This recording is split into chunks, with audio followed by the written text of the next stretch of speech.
ಇನ್ನೊಮ್ಮೆ ಸತ್ಯ ಎಂದಳು. ಅವನಿಗೆ ಖಂಡಿತ ಹೇಳಬೇಡವೇ? ಅವನೇ ಇಲ್ಲಿಯ ಮೂಲದ ಒಕ್ಕಲಂತೆ. ನಾವು ಬಂದುದರಿಂದ ಅವನಿಗೆ ತುಂಬ ಕಷ್ಟವಾಗಿದೆಯಂತೆ. ಭೂಮಿಯನ್ನು ನಮ್ಮಿಂದಲೇ ಒಳ ದೇಣಿಗೆ ಪಡೆಯುವ ಆಸೆ ಅವನದ್ದು. ಅವನ ಹೆಂಡತಿ ದಿನಕ್ಕೆರಡು ಬಾರಿ ಬಂದು ನನ್ನನ್ನು ಪೀಡಿಸುತ್ತಿದ್ದಾಳೆ. 2 ಮಕ್ಕಳಿದ್ದಾವೆ, 4 ಹೊಟ್ಟೆಗಳನ್ನು ಸಾಕಬೇಡವೇ ಅನ್ನುತ್ತಿದ್ದಾಳೆ. ಸತ್ಯ, ಅವರ ಮನಸ್ಸಿನಲ್ಲಿ ನಾವು ಕೈಬೀಸಿ ಕುಳಿತಿರಬಲ್ಲ ಶ್ರೀಮಂತರು ಎಂದಿರಬೇಕು.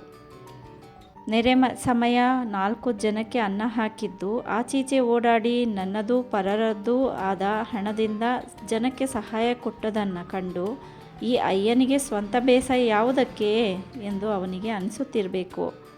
ಈ ಜಾಗವನ್ನು ಏನಾದರೂ ಮಾಡಿ ಸುಧಾರಿಸಬೇಕು. ಮನೆ ಮತ್ತು ಶಾಲೆಯ ಖರ್ಚಿಗೆ ಸ್ವಲ್ಪವಾದರೂ ಇಲ್ಲಿಂದ ಉತ್ಪನ್ನ ಹೊರಡಿಸಬೇಕೆಂದು ಬಂದವನು ನಾನು. ಆ ಆಸೆ ಇನ್ನೂ ಹೋಗಿಲ್ಲ. ನಾವಿನ್ನೂ ಇಲ್ಲಿಯೇ ಇದ್ದೇವೆ ಅಲ್ವೇ? ಕೊಂಡ ಜಾನುವಾರುಗಳಿವೆ. ಮನೆಯಲ್ಲಿ ಊಟ ಮಾಡಲು 3 ಮಂದಿ ಉಳಿದಿದ್ದೇವೆ. ಹಾಗಾದರೆ ಆಗದು ಎಂದು ಹೇಳುವ. ಒಳದೇಣಿಗೆ ಸ್ವಲ್ಪ ಕೊಡಬಹುದು ಎಂದು ತೋರಿತು. ಇರುವ 5 ಮುಡಿಗಳನ್ನು ನಾವೇ ಸಾಗುವಳಿ ಮಾಡಲು ಬಂದೀತೆ. ಕಳೆದ ವರ್ಷ ನಿಮ್ಮ ಹಾರಾಟದಲ್ಲಿ 1-2 ಹುಡುಗರು ಸೇರಿದ್ದರು. ಈಗ ಇದ್ದದ್ದು ಶ್ಯಾಮನೊಬ್ಬ. ನೀವು ಇಬ್ಬರೇ ಎಷ್ಟೆಂದು ದಣಿಯುತ್ತೀರಿ? ಅಲ್ಲದೆ ಸತ್ಯ, ದಯಾನಂದರಾಯರಿಂದ ನಾನು ಅವನ ಕಥೆಯನ್ನೆಲ್ಲ ಕೇಳಿದ್ದೇನೆ. ಅವನಿಗೆ ಇಷ್ಟೆಲ್ಲ ವರ್ಷವೂ ಸಮನಾಗಿ ಗೇಣಿಗೆಯನ್ನು ಕೊಟ್ಟೇ ಗೊತ್ತಿಲ್ವಂತೆ. ಅತ್ತ ಅವನಿಂದಲೂ ಗೇಣಿ ಬಾರದೆ ಇತ್ತ ನಾವು ಬಿತ್ತನೆ ಮಾಡದೆ ಹೋದರೆ ಹೇಗೆ? ಇದು ಈಗ ಸಾಹುಕಾರ ರಂಗಪ್ಪಯ್ಯನವರ ಆಸ್ತಿಯಲ್ವೇ? ಅವರಿಗೆ ನಾವು ತುಂಬುವ ಗೇಣಿ ತುಂಬಲೇಬೇಕು. ನೋಡುವ, 2 ವರ್ಷಗಳ ಕಾಲ ಇಲ್ಲಿದ್ದು ಏನೂ ಸಾಧನೆ ಆಗದೆ ಹೋದರೆ ಆಸ್ತಿಯನ್ನು ಅವರಿಗೆ ಬಿಟ್ಟು ಬಿಡುವ. ನಡುವೆ ಒಳಗೇಣಿಯ ವ್ಯಾಪಾರ ಬೇಡ ಎಂದು ಬಿಟ್ಟನು. ಹೌದೌದು, ಗೇಣಿ ತಿಂದು ಹಾಕಿದರೆ ನಾವು ಬೆಳೆದಿದ್ದು ಅದಕ್ಕೇ ಹೋದೀತು. ನಮ್ಮ ಪಾಡಿಗೆ ನಾವಿರುವ. ಹೊನ್ನಕ್ಕ ಇನ್ನೊಮ್ಮೆ ಬಂದು ಕೇಳಿದರೆ ಹಾಗೆಯೇ ಅಂತೇನೆ ಎಂದಳು. ಆ ಸುದ್ದಿಯು ಮರಕಾಲನಿಗೆ ಮುಟ್ಟಿತು. ಮರಕಾಲ ವೀರಾವೇಶಗೊಳ್ಳುವುದಕ್ಕೆ ಬಹಳ ಸಮಯ ಹಿಡಿಯಲಿಲ್ಲ. ಆ ಮುಸ್ಸಂಜೆಯೇ ಅವನು ಕಣ್ಣು ಕೆಂಪು ಮಾಡಿಕೊಂಡು ಬಂದ. ನನ್ನ ಭೂಮಿಯಲ್ಲಿ ನೀವು ಬಂದು ಕುಳಿತು ನನ್ನನ್ನು ಓಡಿಸುತ್ತಿದ್ದರೆಂತೇನು ನೋಡುತ್ತೇನೆ. ನಾನು ಈ ಜಾಗದಿಂದ ಅಲ್ಗಾಡುವವನಲ್ಲ. ಕಳೆದ ವರ್ಷದ ಹಾಗೆ ನಿಮ್ಮ ಆಳಾಗಿ ಬಿಟ್ಟು ಬೇಗಾರು ಮಾಡುವವನೂ ಅಲ್ಲ. ನೀವು ಬೇರೆಯವರನ್ನು ಕರೆಯಿಸಿ ಈ ಭೂಮಿಯ ಬಿತ್ತನೆ ಮಾಡುವುದನ್ನು ನೋಡ್ತೇನೆ ಎಂದು ಬೆದರಿಸಿ ಹೋದ. ಸತ್ಯಳಿಗೆ ಕುಡಿದು ಮತ್ತನಾಗಿ ಬಂದ ಮರಕಾಲನ ಮಾತನ್ನು ಕೇಳಿ ಬೆದರಿಕೆಯಾಯಿತು. ಅವಳು ತವರಿನಿಂದ ಬಂದು 4 ತಿಂಗಳಾದವು. ಆ ದಿನದಿಂದಲೂ ಹೊನ್ನಕ್ಕ ತಮ್ಮ ಮನೆಯ ಮುಷ್ಟಿ ಯುದ್ಧಗಳನ್ನು ಕುರಿತು ಹೇಳಿಯೇ ಹೇಳುತ್ತಿದ್ದಳು. ನಮ್ಮ ಮರಕಾಲ ಬಾಗಿದರೆ ಬಿಲ್ಲು, ಬಿಟ್ಟರೆ ಬಾಣ ಎಂಬಂಥ ಜಾತಿಯವ. ನಾಳೆ ತಮ್ಮ ಬೇಸಾಯಕ್ಕೆ ಬೈಲಿನವರು ಯಾರೂ ಬಾರದಂತೆ ಬೆದರಿಸಿದರೆ ಏನು ಗತಿ? ಪೈರು ಹಣ್ಣಾದಾಗ ಸಿಟ್ಟಿನಿಂದ ಸುಟ್ಟುಬಿಟ್ಟರೆ ಏನು ಮಾಡಬೇಕು ಎಂಬ ಅಂಜಿಕೆಯನ್ನು ತಾಳಿದಳು. ಅಂಜಿಕೆಯನ್ನು ತೋರಿಸುತ್ತಲೇ ರಾಧಾಕೃಷ್ಣ ನಕ್ಕ. ಅಂಥ ಕಾಲಕ್ಕೆ ಅಲ್ವೇ ಮರಕಾಲನ ಎದುರಿಗೆ ನಾನೊಬ್ಬ ಸಾಕು. ಅವನದೇ ರಾಜ್ಯವಾಗಿಲ್ಲ ಇದು. ಕೆಳಬೈಲಿನಲ್ಲಿ 4-6 ಮಂದಿಯ ಗುರುತಾದರೂ ನನಗಿದೆ ಎಂದು ಬಿಟ್ಟ. ಸತ್ಯ ತನ್ನ ಚಾಪಲ್ಯವನ್ನು ತೀರಿಸುವ ಸಲುವಾಗಿ ಮರಕಾಲನ ಹೆಂಡತಿಯನ್ನು ಒಲಿಸುವ ಯೋಚನೆ ಮಾಡಿದಳು. ಅವಳಲ್ಲಿ ತಮ್ಮ ಕಷ್ಟ ಸುಖಗಳನ್ನು ಹೇಳಿಕೊಂಡಳು. ನೀವು ತಿಳಿಯುವ ಹಾಗೆ ನಮ್ಮಲ್ಲಿ ಕೊಪ್ಪರಿಗೆ ಹಣ ತುಂಬಿಸಿ ಇಟ್ಟಿಲ್ಲ. ನೀವು ಆಸೆಯಿಂದ ಕುಳಿತಿರಬೇಡಿ. ತಡವಾದರೆ ನಿಮಗೂ ತೊಂದರೆ ಇದೆ. ಬೇರೆ ಭೂಮಿಯನ್ನಾದರೂ ಹುಡುಕಿಕೊಳ್ಳಿರಿ ಎಂದು ಉಪದೇಶಿಸಿದಳು. ಇತ್ತ ಮರಕಾಲನು ನಮ್ಮಲ್ಲಿ ಜೀತ ಮಾಡದೆ ಹೋದರೆ ತಾವು ಚಾಕರಿಗೆ ಬದಲು ಆಳನ್ನು ಕರೆದುಕೊಳ್ಳಬೇಕು. ಅವನಿಗೆ ಇನ್ನೊಂದು ಬಿಡಾರದ ಮನೆಯನ್ನು ಒದಗಿಸಬೇಕು. ಇದ್ದ ಮನೆಯಲ್ಲಿ ತಮ್ಮ ಹಗೆಗೆ ಅವಕಾಶ ಕೊಟ್ಟು ಬರುವ ಆಳಿಗೆ ಬೇರೆ ಮನೆ ಕಟ್ಟಿಸಿಕೊಡುವ ಕೆಲಸ ಸಾಧ್ಯವೇ ಎಂದು ರಾಧಾಕೃಷ್ಣ ಯೋಚಿಸಿದನು. ಹೀಗೆ ಸ್ಥಿತಿ ನಾಳಿನ ಧ್ಯೇಯಕ್ಕೆ ಅವಕಾಶವಾಗುವ ಬದಲು ಕೃಷಿ ಊಟಗಳ ಪ್ರಶ್ನೆಗಳೇ ಮುಂದಾದವು. ಜಮೀನು ಸಾಗುವಳಿಯಾಗಲೇಬೇಕು. ಈ ವರ್ಷದಲ್ಲಿ ಅಷ್ಟಾದರೂ ಕೆಲಸವನ್ನು ತಾನು ಮಾಡದಿದ್ದರೆ ಹೇಗೆ? ಮುಂದೆ ಕಾಣಿಸುತ್ತಿರುವುದು ಮಳೆಗಾಲ. ಅದರೊಳಗೇನೆ ಮರಕಾಲನನ್ನು ಒಲಿಸಿ ಅವನು ಸಪತ್ನೀಕನಾಗಿ ತಮ್ಮಲ್ಲಿ ದುಡಿಯುವಂತೆ ಮಾಡಬೇಕು. ಇಲ್ಲವಾದರೆ ಬೇರೆ ಜನವನ್ನು ಮಾಡಿಕೊಂಡು ಆತನನ್ನು ಓಡಿಸಬೇಕು ಎಂಬ ನಿರ್ಣಯಕ್ಕೆ ಬಂದ. ಇತ್ತ ಮರಕಾಲ ಮಾಸ್ತರರ ನಕಾರಕ್ಕೆ ರೇಗಿದ್ದರೂ ಹೆಂಡತಿಯ ಬಲವಂತಕ್ಕೆ ಇತರ ಭೂ ಮಾಲೀಕರ ಕಡೆಗೆ ಓಡಬೇಕಾಯಿತು. ಆತನು ಗಂಟು ಮುಳುಗಿಸುವೆನೆಂಬ ಪ್ರತೀತಿ ಅನಾದಿಯಿಂದ ಆ ಬಯಲಿನಲ್ಲಿ ಕೇಳಿ ಬಂದುದರಿಂದ ಅವನಿಗೆ ತುಣುಕು ಜಾಗವೂ ಗೇಣಿಗೆ ಸಿಗುವಂತಿರಲಿಲ್ಲ. ಅಲ್ಲಿಂದ ಸುಮಾರು 6-7 ಮೈಲು ದೂರ ಹೋಗಿ ಬೇರೆ ಯಾವುದಾದರೂ ಹಳ್ಳಿಯಲ್ಲಿ ನೆಲೆಸಬೇಕು. ನಿತ್ಯ ಸೇಂದಿ ಅಂಗಡಿಗೆ ಹರಿದಾರಿ ದೂರ ನಡೆಯಬೇಕಾದ ಯಾವ ಗ್ರಾಮವನ್ನೂ ಅವನು ಆರಿಸುವವನಲ್ಲ. ಅಂಗಡಿಯ ಸಮೀಪ ಯಾವ ಗ್ರಾಮದಲ್ಲೂ ಅವನಿಗೆ ಭೂಮಿ ಸಿಗುವಂತಿರಲಿಲ್ಲ. ಛೀ, ಅವೆಲ್ಲ ಒಂದು ಊರುಗಳೇ ಎಂದು ಕುಳಿತಲ್ಲಿಂದಲೇ ಹೆಂಡತಿಯ ಮಾತನ್ನು ಹಾರಿಸಿಬಿಡುತ್ತಿದ್ದ. ಕೊನೆಗೆ ಆ ಊರಲ್ಲಿಯೇ ಹಾಳು ಬಿದ್ದ ಒಂದು ಮನೆಯನ್ನು ಸರಿ ಮಾಡಿಕೊಂಡು ಇರುವ ಏರ್ಪಾಡಾಯಿತು. ಮನೆಯ ಒಡೆಯರಿಗೆ ಗುಡಿ ದುರಸ್ತು ಆಗುವ ಅವಶ್ಯಕತೆ ಮೊದಲು ಇತ್ತು. ಅವರು, ನೀನು 1 ವರ್ಷ ಹೀಗೆಯೇ ಕೂಲಿನಾಲಿ ಮಾಡಿಕೊಂಡಿರು, ಮುಂದಿನ ವರ್ಷ ಭೂಮಿ ಕೊಡುವ ಎಂದುದರಿಂದ ಆ ಆಸೆಯ ಮಾತಿಗೆ ತೂಗಿಕೊಂಡು ಕಿರಿಪದವಿನ ಮನೆಯನ್ನು ಬಿಟ್ಟನು. ಹೊರಡುವಾಗ ಹೇಳಲೂ ಇಲ್ಲ. ಮನೆಯ ಕದ ಕಿಟಕಿಗಳನ್ನು ಕಿತ್ತು ರಾತ್ರೋರಾತ್ರಿಯೇ ಸಾಗಿಸಿದ. ರಾಧಾಕೃಷ್ಣಗೆ ಅದು ತಿಳಿದು ಬರುತ್ತಲೇ ಅವನಲ್ಲಿಗೆ ಹೋಗಿ ವಿಚಾರಿಸಿದರೆ, 10 ವರ್ಷಗಳ ಹಿಂದೆ ರಟ್ಟೆ ಬೆವರು ಸುರಿಸಿ ಅದನ್ನು ಕಟ್ಟಿದವನು ನಾನೇ. ಅದರ ಮಡಲು ಮಾಡಿನ ಹುಲ್ಲನ್ನು ಸಹ ಬಿಡದಂತೆ ಸಾಗಿಸುತ್ತೇನೆ. ಗಟ್ಟಿ ಮಾತನಾಡಿದರೆ ಕಿಚ್ಚು ಕೊಟ್ಟು ಬೂದಿ ಮಾಡಿ ನಾನು ಆ ಬೂದಿಯನ್ನಾದರೂ ಒಯ್ಯುತ್ತೇನೆ ಎಂದು ಉಡಾಪಿ ಮಾತಾಡಿದ. ಅಂಥ ಮತ್ತನನ್ನು ಮಾತನಾಡಿಸುವುದರಲ್ಲಿ ಸುಖವಿಲ್ಲವೆಂದು ರಾಧಾಕೃಷ್ಣ ಸುಮ್ಮನಾದನು. ಆದರೆ ಬರಿದೇ ಕುಳಿತಿರಲು ಆಗುತ್ತದೆಯೇ? ಆದಷ್ಟು ತೀವ್ರ ಬೇರೊಬ್ಬ ಕೆಲಸದ ಆಳನ್ನು ಆತ ಹುಡುಕಬೇಕು. ಅದಕ್ಕೆಂದು ಗ್ರಾಮ ಸಂಚಾರಕ್ಕೆ ಹೊರಟನು. ಅವನಿಗೆ ತುಂಬ ಪರಿಚಯವಾದದ್ದೆಂದರೆ ಸುಬ್ಬ ಪೂಜಾರಿಯ ಮನೆ. ಅವನ ಮಗ ರಾಮಣ್ಣಗೆ ಈತನಲ್ಲಿ ಹೆಚ್ಚಿನ ಅಭಿಮಾನ. ರಾಧಾಕೃಷ್ಣನ ಉದಾರ ಬುದ್ಧಿಯಿಂದ ತನ್ನ ತಂದೆಯ ಪ್ರಾಣ ಉಳಿದದ್ದು ಎಂದು ಆತ ನಂಬಿದ್ದ. ತಂದೆ ಮಕ್ಕಳಿಬ್ಬರೂ ಸೇರಿ ಹೊಸ ಮನೆಯನ್ನು ಕಟ್ಟುವ ಕೆಲಸದಲ್ಲಿದ್ದಾಗಲೇ ಈತ ಅಲ್ಲಿಗೆ ಹೋದ. ದೂರದಿಂದಲೇ ಅವರ ಬರವನ್ನು ಕಂಡ ರಾಮಣ್ಣ, ಅಪ್ಪ, ಮಾಸ್ತರರು ಬರುವ ಹಾಗಿದೆ ಮನೆಗೆ. ಬಹಳ ದಿವಸವಾಯಿತು ಅವರನ್ನು ಕಾಣದೆ. ಅವರೆಂದರೆ ಒಂದು ನಿಜವಾದ ಜನ. ಆ ದಿನ ಅವರು ಆ ಹೊಲೆಯರ ಮಗುವಿಗಾಗಿ ಪಟ್ಟ ಪಚೀತಿ ಎಷ್ಟು ಗೊತ್ತೇ? ಕೊನೆಗೆ ಅದು ಮಾತ್ರ ಸತ್ತು ಹೋಯಿತು.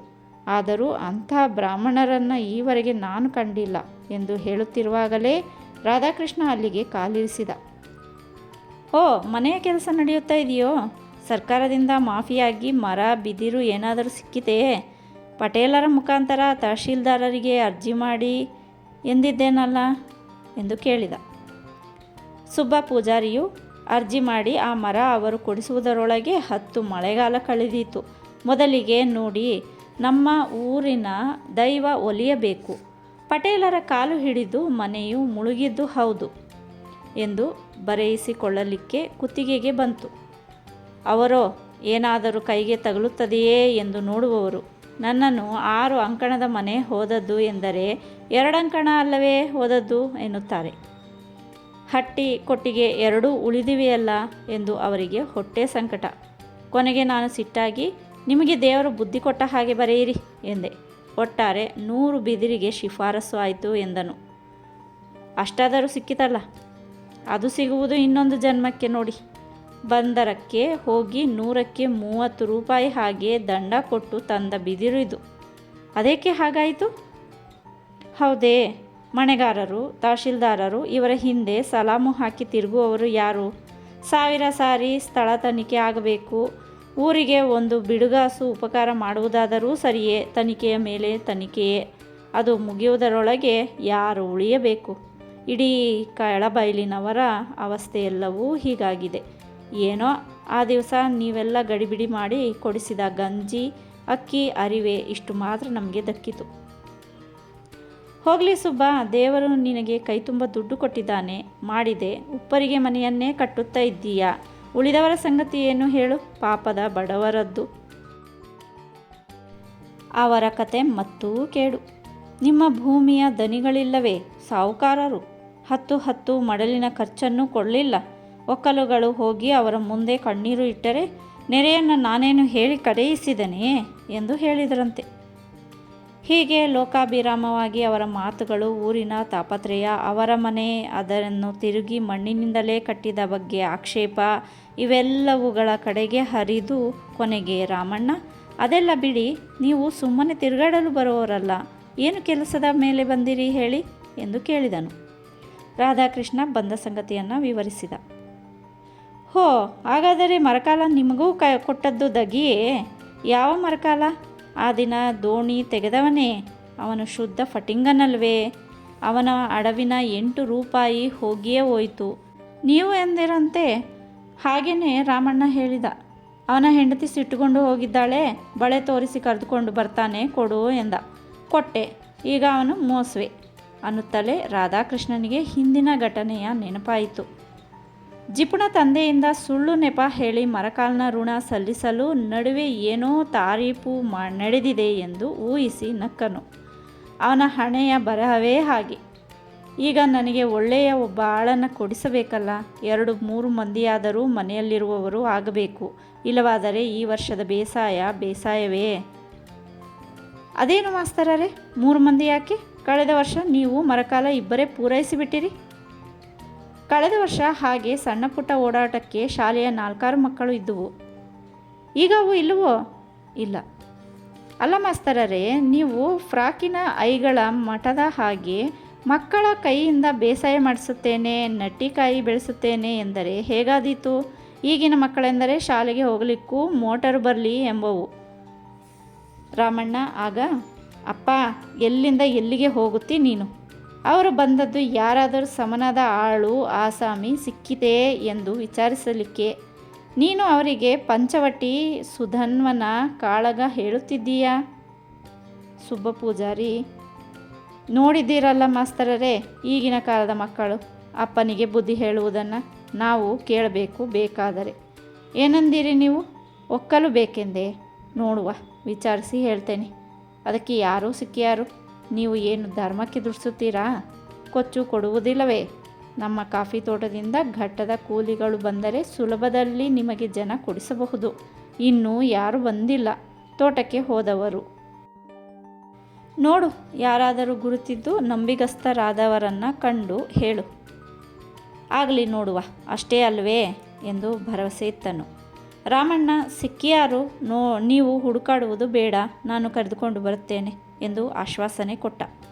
ರಾಧಾಕೃಷ್ಣ ಧೈರ್ಯಗೊಂಡು ತನ್ನ ಮನೆಯನ್ನು ಸೇರಿದ್ದೂ ಆಯಿತು. 1 ವಾರ ಕಾಲ ಹೀಗೇನೇ ಸರಿಯಿತು. ಇನ್ನು ಹೊಲವನ್ನು ಉತ್ತು ಬಿತ್ತನೆ ಮಾಡಿ ನೀರು ಮುಗೆದು ಹಾಗೇ ತಯಾರಿಸಬೇಕು. ಆಳುಗಳೆಲ್ಲರೂ ನೆರೆಗೆ ನಷ್ಟವಾದ ಗುಡಿಸಲು ಮನೆ ಕಟ್ಟುವುದರಲ್ಲೂ, ಒಡ್ಡು ತೋಡುಗಳ ಕೆಲಸದಲ್ಲಿಯೂ, ಗದ್ದೆಯಲ್ಲಿ ತುಂಬಿದ ಮಣ್ಣು ಹೊತ್ತು ಸಾಗಿಸುವುದರಲ್ಲಿಯೂ ನಿರತರಾಗಿದ್ದಾರೆ. ಮೊದಲೇ ಆಗಿದ್ದರೆ ಮನೆಯಿಲ್ಲದೆ ಕಂಗಾಲಾದ ಯಾವನಾದರೂ ಒಬ್ಬ ಅವನಿಗೆ ಸಿಗುತ್ತಿದ್ದ. ಈಗ ಮಳೆಗಾಲ ಕಳೆದ 6 ತಿಂಗಳು ಸಂದಿದೆ. ಅಲ್ಲಿಯ ತನಕವೂ ಮನೆ ಮಠವಿಲ್ಲದೆ ಜನರು ತಿರುಗಾಡುತ್ತಾರೆಯೇ? ಮಳೆ ಕಳೆಯುತ್ತಲೇ ಮಾಡಿನ ಕೆಲಸ ಮುಗಿಸಿದರು. ಬೇಸಾಯ ಕಳೆಯುತ್ತಲೇ ಹಟ್ಟಿ ಕೊಟ್ಟಿಗೆಗಳ ನಿರ್ಮಾಣಕ್ಕೆ ಕುಳಿತರು. ರಾಮಣ್ಣ ಮಾಡುತ್ತಿದ್ದ ಕೆಲಸ ಅದೇನೆ. ಅವರ ಒಕ್ಕಲೆಲ್ಲ ಆ ಕೆಲಸದಲ್ಲಿ ಸೇರಿಕೊಂಡಿದ್ದರು. ಪೂಜಾರಿಗೆ ಬಿದ್ದ ಮನೆಯನ್ನು ಎಬ್ಬಿಸುವ ಹುರುಪು. ಆದರೂ ತಂದೆ ಮಕ್ಕಳಿಬ್ಬರೂ ರಾಧಾಕೃಷ್ಣನಿಗೆ ವಚನ ಕೊಟ್ಟಿದ್ದಾರೆ. ವಿಚಾರಿಸಿದಲ್ಲಿ ಆಸುಪಾಸಿನ ಯಾವನೊಬ್ಬ ಬಿಡು ಕೂಲಿಯೂ ಕಾಣಿಸಲಿಲ್ಲ. ಘಟ್ಟದವರ ಬರವನ್ನೇ ಅವರು ಕಾಯಬೇಕಾಯಿತು. ಇನ್ನು 8 ದಿವಸಗಳ ಬಳಿಕ ರಾಮಣ್ಣ ಮಾಸ್ತರರ ಮನೆಗೆ ಬಂದು ಸಂಗತಿಯನ್ನು ವಿವರಿಸಿದ. ಈ ವರ್ಷ ಆಳುಗಳೆಲ್ಲ ಎಲ್ಲಿ ಸತ್ತುವೋ? ಊರಲ್ಲಿ ಮೊಗೇರರ ಹುಳು ಒಂದೂ ಇಲ್ಲ. ಅವರಿಗೆ ಬೇಸಾಯವೇ ಆಗಬೇಕೆಂದಿದೆಯೇ?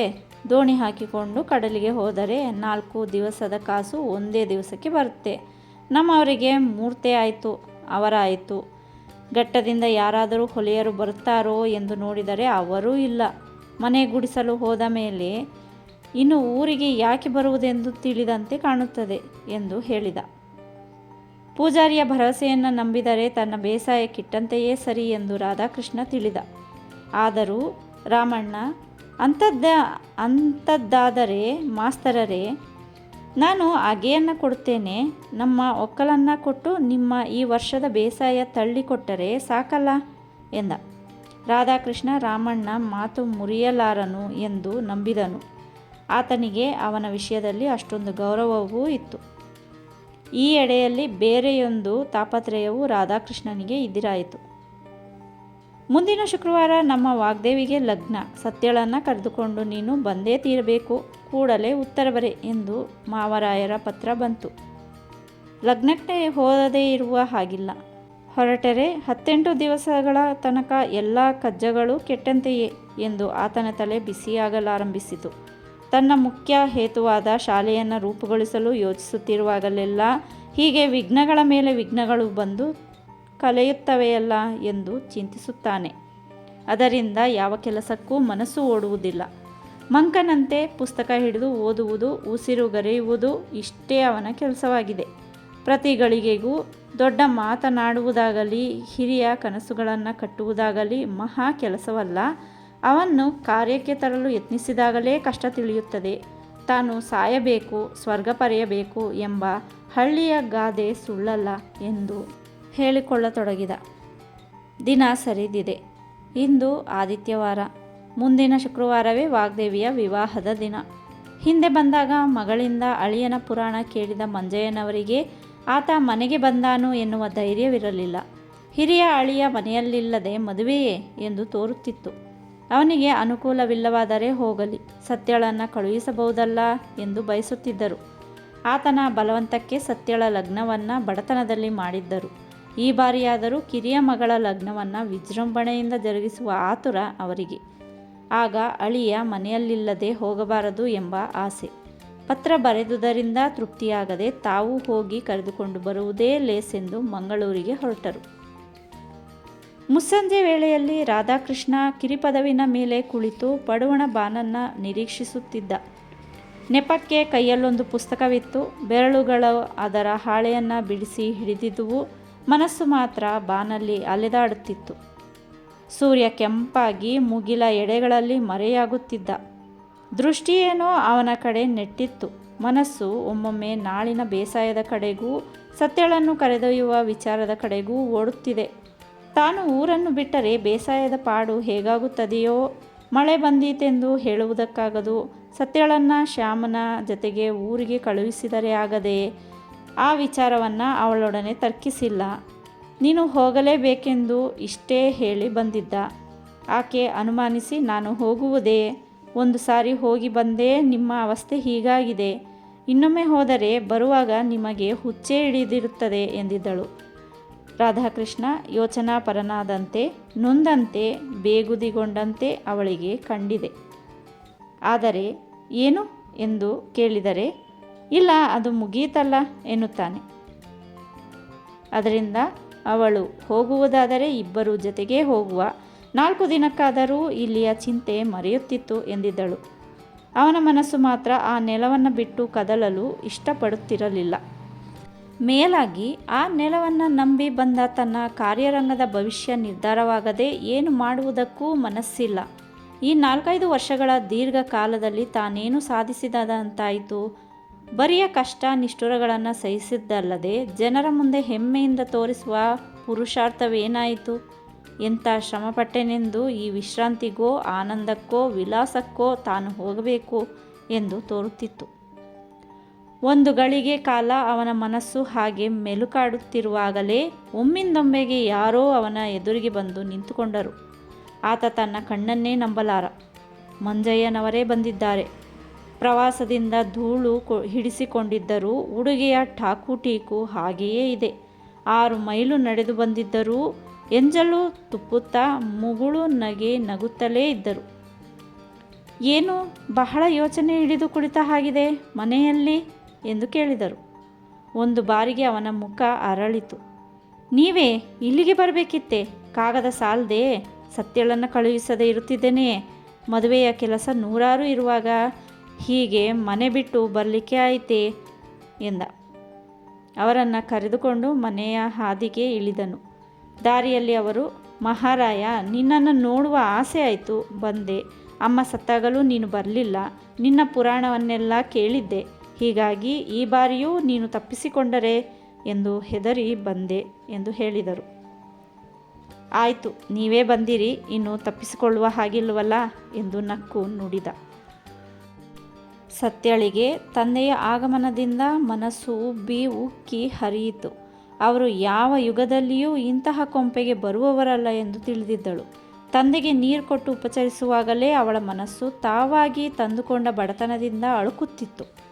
ತನ್ನನ್ನು ಗಂಡ ಬೇಕೆಂದೇ ಇಂತಹ ಕಷ್ಟದಲ್ಲಿ ತಳ್ಳಿದ್ದಾನಲ್ಲ ಎಂದು ತಿಳಿದು ಅವರು ಸಿಟ್ಟಾಗುವರೋ ಎಂಬ ಅಳುಕು. ಬಂದವರ ಊಟ ಮುಗಿಯಿತು. ಸತ್ಯ ತಂದೆಯೊಡನೆ ಸರಸವಾಗಿ ಮಾತನಾಡುತ್ತಿದ್ದಳು. ರಾಧಾಕೃಷ್ಣ, ಮಾವ ಈಗ ಬರುತ್ತೇನೆ, ಇಲ್ಲೇ ಬಯಲಿಗೆ ಹೋಗಿ ಬರುತ್ತೇನೆ, ಹೊರಡುವ ಏರ್ಪಾಡು ಮಾಡಬೇಕಲ್ಲ, ಮನೆ ಕಾವಲಿಗೆ ಒಂದು ಜನ ಕಂಡು ಬರುತ್ತೇನೆ ಎಂದು ಕೆಳಬೈಲಿನ ರಾಮಣ್ಣನ ಮನೆಗೆ ಹೋದನು. ರಾಮಣ್ಣ, ಇವತ್ತು ಏಕಾದಶಿಯಲ್ಲಿ ಉಪರಿ ಬಂದ ಹಾಗಾಯಿತು. ನಾನು ಸಾಗುವಳಿಯ ದಾರಿ ಏನು ಎಂದು ಯೋಚಿಸಿಕೊಂಡಿರುವಾಗ ನಮ್ಮ ಮಾವನವರ ಸವಾರಿ ಬಂದು ಬಿಟ್ಟಿದೆ. ನನ್ನ ನಾದಿನಿಯ ಲಗ್ನಕ್ಕೆ ಕರೆಯಲು ಬಂದಿದ್ದಾರೆ. ಮನೆಯಲ್ಲಿ ಶ್ಯಾಮ ಒಬ್ಬನೇ ಇರಬೇಕಾಗುತ್ತದೆ. ಅವನನ್ನು ಬಿಟ್ಟು ಹೋಗಲು ಮನಸ್ಸಿಲ್ಲ. ಕರೆದುಕೊಂಡು ಹೋದರೆ ಜಾನುವಾರು ನೋಡುವವರಿಲ್ಲ ಎಂದು ಹೇಳಿದ. ಆ ಯೋಚನೆ ಬೇಡ, ನಾನು ಈ ರಾತ್ರಿಯೇ ಬರುತ್ತೇನೆ. ನೀವು ಬರುವವರೆಗೆ ಮನೆ ಕಾವಲಿಗೆ ನಾನು ಇದ್ದರಾಯ್ತಷ್ಟೇ. ಬೇಸಾಯ ಹೂಟೆ ಏನಿದ್ದರೂ ಹೇಳಿ ಹೋಗಿ, ಎಲ್ಲ ಪೂರೈಸಿ ಇಡುತ್ತೇನೆ. ನಿಮಗೆ ಯಾವ ಚಿಂತೆಯೂ ಬೇಡ ಎಂದನು. ಆತ ಹರ್ಷಚಿತ್ತನಾಗಿ ಮನೆಗೆ ಮರಳಿದ. ಮಂಜಯ್ಯನವರು ಅಳಿಯ ಬರುವ ತನಕ ಕುಳಿತೇ ಇದ್ದರು. ಸತ್ಯ ತಂದೆಯೊಡನೆ ಅವರೇನು ಮಾಡ್ತಾರೆ ಎಂದು ಗಟ್ಟಿಯಾಗಿ ಕೇಳಿ ಎಂದಳು. ರಾಧಾಕೃಷ್ಣ ನಗುತ್ತಾ, ಏನು, ನಾನು ಕಳಪು ಹಾಕುತ್ತೇನೆ ಎಂದು ತಿಳಿಯಾ? ಅವರೇ ಬಂದಿದ್ದಾರಂತೆ, ನಮ್ಮದೇನು ದೊಡ್ಡದು. ಶ್ಯಾಮ ಇಲ್ಲಿರ್ತಾನೆ, ಇಷ್ಟವಾದರೆ ನಮ್ಮ ಜೊತೆಗೆ ಬರ್ತಾನೆ. ರಾಮಣ್ಣನನ್ನು ಇಲ್ಲಿಗೆ ರಕೋಲಿಗೆ ಹೇಳಿದ್ದೇನೆ, ಬರುತ್ತೇನೆ ಎಂದಿದ್ದಾನೆ ಎಂದು ನಗುತ್ತಾ ನುಡಿದನು. ಸತ್ಯ ಪತಿಯ ಮುಖದಲ್ಲಿನ ತೀರ ಆಕಸ್ಮಿಕವಾದ ನಗುವನ್ನು ಕಂಡು ಪ್ರಪಂಚವನ್ನೇ ಮರೆತಳು. ತುಸು ಸಮಯವಾದರೂ ಆತ ಆ ಸ್ಥಳದಿಂದ ದೂರವಾದರೆ ಮನಸ್ಸು ನೆಮ್ಮದಿಗೊಳ್ಳುತ್ತಲಿತ್ತೋ ಏನೋ ಎಂದು ಅವಳು ತಿಳಿದುದಕ್ಕೂ ಈಗ ಹೊರಡುವ ವಿಚಾರದಲ್ಲಿ ಆತ ತೋರಿದ ನಗುವಿಗೂ ಹೊಂದಿಕೆಯಾಯಿತು. ರಾತ್ರಿ ಮಂಜಯ್ಯನವರು ಮಲಗಿದ್ದಲ್ಲಿಂದಲೇ ಅಳಿಯರಾಯರ ಶಾಲೆ ಬೇಸಾಯಗಳ ವಿಚಾರವನ್ನೆಲ್ಲ ಒಂದೊಂದಾಗಿ ಕೇಳಿದರು. ಸಂಗತಿಯನ್ನು ಕೇಳಿ ತಿಳಿದು, ಈ 4 ಮುಡಿ ಬೇಸಾಯಕ್ಕೆ ನಿಮ್ಮದೇ ಜಮೀನು ಇಲ್ಲವೇ? ಒಬ್ಬ ಹುಡುಗನನ್ನು ಕಟ್ಟಿಕೊಂಡು ಅದನ್ನು ಶಾಲೆ ಅನ್ನುವುದಕ್ಕಿಂತ ನಮ್ಮ ಮನೆಯ ಶಾಲೆಯನ್ನು ನಡೆಸಬಹುದಿತ್ತಲ್ಲ ಎಂದರು. ತಂದೆಯ ಆ ಮಾತು ಸತ್ಯಳಿಗೆ ರುಚಿಸಲಿಲ್ಲ. ಅದು ಅವನನ್ನು ಪರಿಹಾಸ್ಯಗೊಳಿಸಿದಂತೆ ಎಂದು ತಿಳಿದಳು. ಅಪ್ಪ, ಅವರು ಏನೇನೋ ಯೋಚನೆ ಮಾಡಿ ಇಲ್ಲಿಗೆ ಬಂದರು. ಸಮನಾದ ಜನಸಹಾಯ ಸಿಗದೆ ಯಾವುದೂ ಕೈಗೂಡಲಿಲ್ಲ. ಅದು ಹೋಗಲಿ, ನೀನು ವಾಗ್ದೇವಿಗೆ ಏನೇನು ಚಿನ್ನ ಮಾಡಿಸಿದ್ದೀಯಾ ಹೇಳು. ಮನೆಯಲ್ಲಿ ಅಮ್ಮ ಹೇಗಿದ್ದಾಳೆ ಎಂದು ವಿವಾಹ ಪ್ರಪಂಚಕ್ಕೆ ಮಾತನ್ನು ಹಾರಿಸಿದಳು. ರಾತ್ರಿ 2 ತಾಸಿನ ತನಕ ತಂದೆ ಮಗಳು ಮಾತನಾಡುತ್ತಲೇ ಇದ್ದರು. ರಾತ್ರಿ ಬಂದ ರಾಮಣ್ಣನೊಡನೆ ರಾಧಾಕೃಷ್ಣ ಎಲ್ಲ ಬಗೆಯ ಮನೆ ಸಾಲ ಜೇಡುಗಳನ್ನು ಹೇಳಿ ಮಲಗಿಕೊಂಡ. ಶ್ಯಾಮ ಅಲ್ಲಿಯೇ ಇರುತ್ತೇನೆಂದ. ರಾಧಾಕೃಷ್ಣ ಮಲಗಿ ನಿದ್ದೆ ಹೋದರೂ ಅವನನ್ನು ಕೊರೆಯುತ್ತಿದ್ದುದು, ಇಷ್ಟು ಕೆಲಸಕ್ಕಾಗಿ ಈ ದೂರದಲ್ಲಿ ನರಳಾಡಬೇಕೇ ಎಂದ ಮಾವನ ಮಾತು. ಸರಿಯಲ್ಲವೇ ಅದು ಎಂದು ಅದನ್ನು ಆತ ತಿರುಗಿ ತೂಗುತ್ತಿದ್ದಾನೆ. ಬೆಳಕು ಹರಿಯುವ ಮೊದಲೇ ಆ ಮೂವರೂ ಎದ್ದು ಹೊರಟರು. ದೊಡ್ಡ ಹಾಸಿಗೆ ಪೆಟ್ಟಿಗೆಗಳ ಸಂಭ್ರಮ ಇರಲಿಲ್ಲ. ಮೂವರಿಗೆ 3 ಕೈಗಂಟುಗಳು ಮಾತ್ರ. ಶ್ಯಾಮ ರಾಧಾಕೃಷ್ಣನ ಕುರಿತು, ನೀವು ಏನೂ ಯೋಚನೆ ಮಾಡಬೇಡಿ, 8 ದಿನವಲ್ಲ 15 ದಿನವಾದರೂ ನಾನು ನೋಡಿಕೊಂಡೇನು. ಬೇಸಾಯದ ಸುದ್ದಿ ರಾಮಣ್ಣನಿಗೆ ಹೇಳಿದ್ದೀರಲ್ಲ, ನನಗೆ ತಿಳಿದಷ್ಟು ಮಾಡ್ತೇನೆ. ನೀವು ಎಲ್ಲ ಯೋಚನೆ ಬಿಟ್ಟು ಹೋಗಿ ಬನ್ನಿ ಎಂದು ಬೀಳ್ಕೊಟ್ಟು ದಾರಿಯಲ್ಲಿ ಅವನನ್ನು ನೆನೆಯುತ್ತಾ ರಾಧಾಕೃಷ್ಣ ಸತ್ಯಳೊಡನೆ, 10 ಕುಂಬಳಕಾಯಿಗೆ ಒಂದು ಮುತ್ತಿನ ಬೆಲೆ ಬಂದೀತೆ. ಶ್ಯಾಮನೆಂದರೆ ಒಂದು ಮುತ್ತು, ಒಂದು ರತ್ನ ಎಂದು ಹೇಳಿದನು. ಇಲ್ಲ, ನಾನು ತಿರುಗಿ ಬರುವ ತನಕ ಕಿರಿಪದವಿನ ಯೋಚನೆಯನ್ನು ಮಾಡುವುದೇ ಇಲ್ಲ ಎಂದು ನಿರ್ಧರಿಸಿ ನಡೆದ. ಆತನ ಜೊತೆಯಲ್ಲಿ ನಡೆದು ಹೋಗುವಾಗ ಸತ್ಯಳಿಗೆ ಬಹುದಿನದಲ್ಲಿ ಕಾಣದ ಚೆಲುವು ಆ ದಿನ ಜೀವನದಲ್ಲಿ ಉದಯಿಸಿದಂತೆ ಕಂಡಿತು. ಮದುವೆಗೆ ಹೋದವರು ಹೋದರೆ ಯೋಚನೆಯ ಭಾರ ಶ್ಯಾಮನಿಗೆ ಬಂತು. ಆತ ಅಡುಗೆಯನ್ನು ಮಾಡುತ್ತಾನೆ, ಜಾನುವಾರುಗಳನ್ನು ಬಿಚ್ಚಿ ಮೇಯಿಸುತ್ತಾನೆ, ಕಟ್ಟುತ್ತಾನೆ, ಬಿದ್ದ ತೆಂಗಿನ ಗರಿಗಳನ್ನು ಹೆಣೆದು ಮಡಲು ಮಾಡುತ್ತಾನೆ. ವಿರಾಮದ ವೇಳೆಯಲ್ಲಿ ಕೈಗೆ ಬಂದ ಪುಸ್ತಕಗಳನ್ನು ಓದುತ್ತಾನೆ. ನೆನಪು ಬಂದಾಗ ರಾಮಣ್ಣನಲ್ಲಿಗೆ ಹೋಗಿ ಆಳು ದೊರೆತನೇ ಎಂದು ಕೇಳುತ್ತಾನೆ. ರಾತ್ರಿ ರಾಮಣ್ಣ ಬಂದರೆ ಬೇಸಾಯದ್ದೇ ಕತೆ ಮಾತನಾಡುತ್ತಾನೆ. ಸಮಯಕ್ಕೆ ಸರಿಯಾಗಿ 4-6 ಮಳೆಗಳು ಬಡಿದುವು. ರಾಮಣ್ಣ ಸಾಹಸ ಮಾಡಿ ಒಬ್ಬ ಮೇರ ಒಕ್ಕಲನ್ನು ಮರಕಾಲನಿದ್ದ ಮನೆಗೆ ತಂದು ಹೋಗಿಸಿದ್ದನು. ಅವನಿಗೆ ಸಾಗುವಳಿಯ ವಿವರ ಹೇಳಿ ಗದ್ದೆಗಳನ್ನು ಹೂಡಿಸಿ ಆಯಿತು. ಹುಡಿ ಬೀಜ ಬಿತ್ತಿಸಿ ಆಯಿತು. ಕಟ್ಟಿಗೆಯನ್ನು ಕೂಡಿಸಿ ಆಯಿತು, ಮಾಡುಗಳ ಚಾವಣಿಯೂ ಆಯಿತು. ಸತ್ಯ ರಾಧಾಕೃಷ್ಣರು ತೆರಳಿ ವಾರವೊಂದು ಕಳೆಯಿತು. ಇನ್ನೂ 4 ದಿನಗಳಾದವು. ಪ್ರತಿ ಸಂಜೆಯೂ ಶ್ಯಾಮ ಪದವನ್ನು ಏರಿ ಹಿಗ್ಗಿನಿಂದ ಅವರನ್ನು ನಿರೀಕ್ಷಿಸುತ್ತಿದ್ದಾನೆ. 15 ದಿನಗಳೇ ಕಳೆದುವು. ಒಂಟಿ ಜೀವನದಿಂದ ಅವನಿಗೆ ಬೇಸರ ಬಂದಿದ್ದರೂ ಗುರುವಿಗೆ ತಾನು ಮಾಡಿದ ಕೆಲಸ ತೋರಿಸುವ ಹಿಗ್ಗಿನಲ್ಲಿ ಗಳಿಗೆ ಕಾಯುತ್ತಿದ್ದಾನೆ. 15ನೆಯ ದಿನಕ್ಕೆ ಅವರಿಬ್ಬರೂ ಬಂದರು. ಮೊದಲ ದರ್ಶನವೇ ಹಸುರು ಒಡೆದು ನೆಲದಲ್ಲಿ ಸೂಜಿಗಳಂತೆ ನಿಂತ ಅಗೆಯದು. 2ನೆಯ ದರ್ಶನ ಅಷ್ಟೇ ಆತುರದಿಂದ ನಿರೀಕ್ಷಿಸುತ್ತಿದ್ದ ಶ್ಯಾಮನದು. ಮಂಗಳೂರು ಮಿರರಿನ ಪ್ರಭುದೇವನಿಗೆ ಉದ್ದಾಮ ಧುರೀಣನಾಗುವ ಹಂಬಲ. ಜನತೆ ತಮಗೆ ಸಮನಾದ ಮುಖಂಡರನ್ನು ಆರಿಸುವುದೆಂಬುದು ಎಷ್ಟು ಸತ್ಯವೋ, ಮುಖಂಡನು ತನಗೆ ಒಪ್ಪುವ ಜನರನ್ನು ಕೂಡಿಸಿಕೊಳ್ಳುತ್ತಾನೆಂಬುದು ಅಷ್ಟೇ ಸತ್ಯ. ಜನ ಎಂಥವರನ್ನು ಮುಂದಾಳಾಗಿ ಆರಿಸುವುದೂ ಉಂಟು. ಜನತೆ ಆರಿಸುವುದು ಎನ್ನುವುದಕ್ಕಿಂತ ಒಪ್ಪುವುದು ಎನ್ನಬಹುದು. ಮನುಷ್ಯನ ಶೀಲ ಸ್ವಭಾವಗಳನ್ನು ನೋಡಿ ಸಮಾಜದ ಅಗ್ರಪಟ್ಟ ಹೋಗುವುದಿಲ್ಲ. ಅವನ ಚೀಲ ಬರಿದೋ ಹಿರಿದೋ ಎನ್ನುವುದರ ಮೇಲೆ ಎಲ್ಲವೂ ಹೊಂದಿಕೊಂಡಿದೆ. ಎಲ್ಲ ಬಗೆಯ ಸಾಮಾಜಿಕ ಜೀವನದಲ್ಲೂ ಹಣವಿದ್ದಲ್ಲಿ ಹಿರಿತನ ಸಲ್ಲುತ್ತದೆ. ಅದರ ವರ್ಚಸ್ಸಿನಿಂದಲೇ ಎಲ್ಲ ಕೆಲಸಗಳೂ ನಡೆಯಬೇಕು. ಬ್ರಹ್ಮಜ್ಞಾನದಿಂದ ಹಿಡಿದು ಪರೋಪಕಾರದವರೆಗೂ ಅದರ ವ್ಯಾಪ್ತಿ ಇದೆ. ಮಂಗಳೂರಿನಂಥ ಊರಿನಲ್ಲಿ ಯಾವುದೇ ವ್ಯಕ್ತಿ ಮಾನ್ಯತೆಯನ್ನು ಗಳಿಸಬೇಕಾದರೆ ಬರಿಯ ಹಣವಿದ್ದರೂ ಸಾಲದು. ಆತ ಗಣ್ಯ ಜಾತಿಯೊಂದರ ಪ್ರಮುಖ ಆಸಾಮಿಯಾಗಿರುವುದೂ ಅವಶ್ಯ. ಪ್ರಭುದೇವ 1ನೆಯ ಲೆಕ್ಕಾಚಾರದಿಂದ ಸ್ಥಾನಶೂನ್ಯ, 2ನೆಯ ಲೆಕ್ಕದಂತೆ ಪ್ರಬಲ ಜಾತಿಯ ಗುಂಪಿಗೆ ಸೇರಿದವನು. ಆ ಒಂದು ಎಣಿಕೆಯಿಂದಲೇ ತನ್ನ ಆಸೆಗಳು ಫಲಿಸವು ಎಂಬುದನ್ನು ಬಲ್ಲ. ಅವನನ್ನು ಮೀರಿಸುವ ಮಹಾನುಭಾವರು ಅವನ ಸಮಾಜದಲ್ಲಿದ್ದಾರೆ. ಆದುದರಿಂದ ಜನ ತನ್ನನ್ನು ಮುಂದಾಳಾಗಿ ಆರಿಸುವ ಮೊದಲೇ ತನಗೆ ಒಪ್ಪುವ ಜನಗಳನ್ನು ಕೂಡಿಸಿ ಪಂಗಡ ಹೂಡುವ ತಯಾರಿಕೆ ಅವನದು. ಎಳೆಯನಾದರೂ ಜನಸಾಮಾನ್ಯರ ಮೂಗುದಾರವನ್ನು ಹಿಡಿಯಲು ಬೇಕಾಗುವ ಎಲ್ಲ ಚಮತ್ಕೃತಿ ತಿಳಿದಿದ್ದಾನೆ. ತನ್ನ ವ್ಯಕ್ತಿತ್ವವನ್ನು ಜನತೆಯ ಮುಂದೆ ಒಪ್ಪಿಸಿ ತೋರಿಸುವುದಕ್ಕೆ ಅವನದೇ ಪತ್ರಿಕೆಯೂ ಇದೆ. ಆದರೂ ಸಾರ್ವಜನಿಕ ಜೀವನದಲ್ಲಿ ಒಮ್ಮೆಗೆ ಧುಮ್ಮಿಕ್ಕಲು ತನ್ನ ಕಿರಿತನದ ಕಲ್ಪನೆಯು ಅವನನ್ನು ಬಾಧಿಸುತ್ತದೆ. ತೀರಾ ಮುಂದಕ್ಕೆ ಹೋಗಲು ಹಣದ ಬಡತನವಿದೆ. ಆದುದರಿಂದಲೇ ಸಿಂಹನ ಹಿಂದೆ ಅಂಡಲೆಯುವ ನರಿಯಂತೆ ಡಾಕ್ಟರ್ ನಂದರ ಹಿಂದೆ ಅಲೆಯುತ್ತಿರುತ್ತಾನೆ. ಅಂಥ ಆಶ್ರಯ ಪ್ರಾರಂಭದಲ್ಲಿ ತೀರಾ ಅವಶ್ಯವೆಂದು ಅವನ ನಂಬಿಕೆ. ಈಚೀಚೆಗೆ ನಂದರೊಡನೆ ಸ್ನೇಹ ಬೆಳೆಸಲು ಬಯಸುವವರಿಗೆ ಅವನೊಬ್ಬ ರಾಯಭಾರಿಯೂ ಹೌದು. ಡಾಕ್ಟರ್ ಸಾಹೇಬರಿಗೆ ಅವನಂತಹ ಇನ್ನೂ ಕೆಲವು ರಾಯಭಾರಿಗಳಿದ್ದಾರೆ. ಪತ್ರಿಕೆಯ ಬೆಂಬಲಕ್ಕಾಗಿ ಅವನು, ಉಳಿದ ಕೆಲಸಕ್ಕಾಗಿ ಇತರರು. ಪ್ರಭುದೇವನ ಆತ್ಮವಿಶ್ವಾಸವೆಂಬುದು ಅನಂತವಾದದ್ದು. ಒಂದಲ್ಲ ಒಂದು ದಿನ ತಾನು ನವ ಜವಾನರ ಮುಖಂಡನಾಗಿ ಮೆರೆಯಬೇಕೆಂಬುದು ಅವನ ಸಂಕಲ್ಪ. ಈಗಾಗಲೇ ಅವನ ವಾಗ್ಜರಿಗೆ ಮರಳಾಗಿ ಎಷ್ಟೋ ಜನ ಕಾಲೇಜು ವಿದ್ಯಾರ್ಥಿಗಳು ಅವನಲ್ಲಿಗೆ ಬಂದು ಹೋಗುತ್ತಾರೆ. ಆತ ಯಾವ ಗಳಿಗೆಯಲ್ಲಿ ಬೇಕಾದರೂ ಕಾಫಿ ಹೋಟೆಲ್ನಲ್ಲಿ ಕಾಲಿರಿಸಲಿ ಅಲ್ಲಿನ 10 ಮಂದಿ ತರುಣ ಪೂಜಾರಿಗಳಿಗೆ ಉಪದೇಶ ಮಾಡುತ್ತಾ ಅದರಿಂದಲೇ ಬಿಲ್ಲನ್ನು ಕಕ್ಕಿಸಿ ಹೊರಟು ಬರುವಂಥ ಶಕ್ತಿ ಇದೆ. ನಾಳಿನ ಹಿಂದೂಸ್ತಾನಕ್ಕೆ ನಮ್ಮಂತಹ ತರುಣರೇ ಜೀವಾಳ ಎಂದು ಅವನು ಸಾರುವವನು. ಆತ ನವ ಯುವಕರ ಮುಂದಾಳುತನಕ್ಕೆ ಒಪ್ಪುವ ಉಡುಗೆ ತೊಡುಗೆಗಳನ್ನು ಧರಿಸುತ್ತಾನೆ. ಉಡಲು ಖಾದಿಯ ಸುರುವಾಗಲಿ, ಮೈಗೆ ತೆಳ್ಳಗಿನ ಮಸಲಿನ್ ಶರಾಯಿ, ಅದು ಖಾದಿಯದೇ.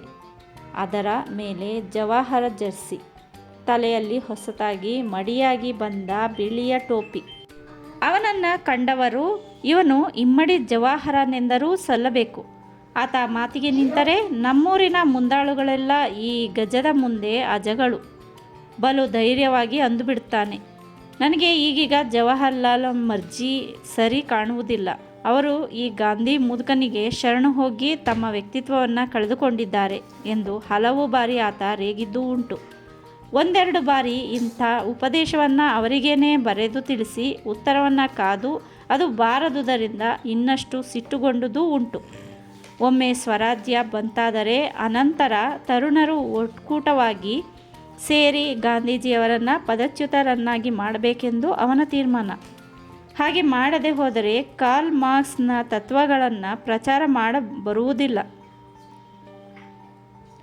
ಗಾಂಧೀಜಿ ಶ್ರೀಮಂತರ ಕೈಯ ಸೂತ್ರದ ಬೊಂಬೆ ಅನ್ನುತ್ತಾನೆ. ಆದರೂ ಅವನಿಗೆ ಕಾಂಗ್ರೆಸ್ಸಿನಲ್ಲಿ ತುಂಬ ಮನ್ನಣೆ ಇದೆ. ಈ ಬಾರಿ ರಾಷ್ಟ್ರೀಯ ಚಳವಳದಲ್ಲಿ ಹೊಸ ಹುರುಪನ್ನು ದೇಶದಲ್ಲಿ ತುಂಬಿಸಲೇಬೇಕು. ಗ್ರಾಮ ಪಂಚಾಯತುಗಳಿಂದ ಹಿಡಿದು ತುತ್ತುದಿಯ ಕೌನ್ಸಿಲ್ ಆಫ್ ಸ್ಟೇಟ್ ತನಕ ನಾವು ಸ್ವಾಧೀನಗೊಳಿಸಿಕೊಳ್ಳಬೇಕು ಎಂದು ಹೇಳುತ್ತಾನೆ. ಆ ತರ್ಕಕ್ಕೆ ಡಾಕ್ಟರ್ ನಂದಾರವರ ಬೆಂಬಲ ದೊರಕಿದೆ. ಈ ಸಂದರ್ಭದಲ್ಲಿ ಒಂದು ಜಿಲ್ಲಾ ಬೋರ್ಡು ಮೆಂಬರಿಕೆಯನ್ನಾದರೂ ತನ್ನ ಕಿಸೆಗೆ ತುರುಕಿಸಿಕೊಳ್ಳಬಾರದೇ ಎಂದು ಕೆಲವೊಮ್ಮೆ ಯೋಚಿಸುತ್ತಿದ್ದಾನೆ. ಒಮ್ಮೊಮ್ಮೆ ಅವನ ಮನಸ್ಸು ವಸ್ತು ಪ್ರಪಂಚದ ನಿಜವಾದ ತಿಳಿವಿನ ನೆಲಗಟ್ಟಿನ ಮೇಲೆ ಬಂದು ನಿಲ್ಲುತ್ತದೆ. ಕನ್ನಡ ದೇಶದ ಒಬ್ಬ ಬಡ ಸಂಪಾದಕನಿಗೆ ಏನು ಮರ್ಯಾದೆ ಬಂದೀತು ಎಂದು ಯೋಚನಾಪರನಾಗುತ್ತಾನೆ. ಡಾಕ್ಟರ್ ನಂದರು ಈಗಾಗಲೇ ಸ್ಥಾಪಿಸಿರುವ 18 ಕಾರ್ಮಿಕ ಸಂಸ್ಥೆಗಳಲ್ಲಿ ತಾನೂ ಒಬ್ಬ ಡೈರೆಕ್ಟರ್ನಾದರೆ ಹೇಗೆ? ಆಗ ಹಲವಾರು ಓಟುಗಳು ತನ್ನ ಅಧೀನವಾದವು ಎಂದು ಯೋಚಿಸುತ್ತಾನೆ. ಅದಕ್ಕೂ ಸುಲಭವಾಗಿ ತಾನು ಕಾರ್ಮಿಕರ ಮುಂದಾಳು ಆಗಬಹುದಲ್ವೇ ಎಂದು ಮನಸ್ಸು ಹೇಳುತ್ತದೆ. ಅವನ ಮನಸ್ಸು ಅನುಕೂಲಕ್ಕಾಗಿ ಶ್ರೀಮಂತಿಕೆಯನ್ನು ಬಯಸಿದಂತೆ ಸುಲಭ ಮುಂದಾಳುತನಕ್ಕಾಗಿ ಕಾರ್ಮಿಕರ ಹಿತವನ್ನೂ ಬಯಸುತ್ತದೆ. ಈ ಎರಡನ್ನು ಒಂದೇ ಬಾರಿಗೆ ನುಂಗುವ ಮನಸ್ಸು ಅವನದು. ಮೊನ್ನೆ ಕಾಂಗ್ರೆಸ್ಸು 1 ಕೋಟಿ ಸದಸ್ಯರನ್ನು ಕೂಡಿಸಬೇಕೆಂದು ಸಾರಿದೆ. ಅದರಿಂದ ಅವನಿಗೆ ಹೆಚ್ಚಿನ ಆಸೆಯುಂಟಾಗಿದೆ. ತನ್ನ ಪತ್ರಿಕೆಯ ಪರವಾಗಿ ಮೊನ್ನೆ ಜರುಗಿದ ಕರ್ನಾಟಕ ರಾಷ್ಟ್ರೀಯ ಪರಿಷತ್ತಿಗೆ ಹೋದವನು ಅಲ್ಲಿಯ ಜನಗಳನ್ನು ಕಂಡು ಅವರೆಲ್ಲರಿಗಿಂತ ನಾನೇ ಹಿರಿಯ ಮುಖಂಡನಾಗಿ ಮೆರೆದೇನೋ ಎಂಬ ವಿಶ್ವಾಸವನ್ನು ತಾಳಿ ಬಂದಿದ್ದಾನೆ. ಅವನ ತಲೆಯ ತುಂಬ ಇಂಥ ನೂರಾರು ಕನಸುಗಳಿವೆ. ಒಮ್ಮೊಮ್ಮೆ ಮೇಜಿನ ಮೇಲೆ ಕಾಲಿರಿಸಿಕೊಂಡು ತುಟಿಯಲ್ಲಿ ಹೊಗೆ ಬತ್ತಿಯನ್ನು ಕಚ್ಚಿಕೊಂಡು ಉಸಿರಾಡುತ್ತಾ ಹೊಗೆ ಅಂತರಿಕ್ಷದಲ್ಲಿ ಸುರುಳಿ ಸುತ್ತಿ ಮೇಲೇರುವಾಗ ಅವನ ಮನಸ್ಸು ಅದೇ ತೆರನಾಗಿ ಸುತ್ತಿ ಸುತ್ತಿ ಆಸೆಯ ನಭೋಮಂಡಲವನ್ನು ಏರುತ್ತದೆ. ತನ್ನ ದೇಶವು ಜಗತ್ತಿನಲ್ಲಿಯೇ ಮಾನ್ಯತೆಯನ್ನು ಪಡೆಯಲು ಏನು ಮಾಡಬೇಕು?